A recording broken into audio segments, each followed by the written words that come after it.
देश के 5 राज्यों के चुनावों के आज नतीजे सामने आ गए हैं। नतीजों में बीजेपी एक बार फिर बाजी मार ले गई है।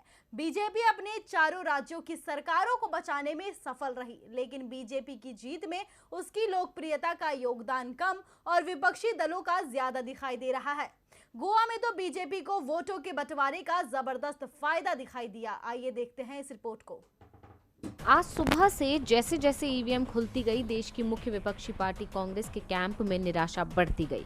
पार्टी को गोवा और उत्तराखंड में सरकार बनाने का भरोसा था, लेकिन विपक्षी वोटों के बंटवारे ने कांग्रेस की उम्मीदों पर पानी फेर दिया। गोवा में 33% मतों के साथ बीजेपी अपनी सरकार बनाने में सफल होते दिखाई दे रही है। वहीं कांग्रेस गठबंधन के खाते में 25% मत आए हैं। कांग्रेस को 2017 के मुकाबले सीट और वोट दोनों का ही नुकसान हुआ है, यानी बीजेपी अपने खाते में अतिरिक्त वोटों को जोड़े बिना ही बहुमत के आंकड़े के पार पहुंचती दिखाई दे रही है।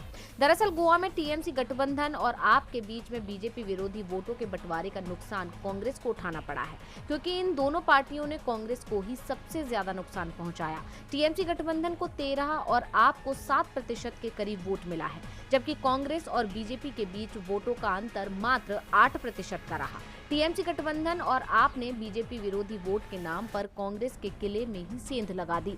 इससे पहले तमाम सर्वे भी इस ओर इशारा कर रहे थे कि गोवा में बीजेपी से 2/3 लोग नाराज हैं और उसका जीतना बेहद मुश्किल है। लेकिन बीजेपी विरोधी वोट कई हिस्सों में बंट जाने के चलते बीजेपी 33% वोटों के साथ भी सरकार बनाते दिखाई दे रही है।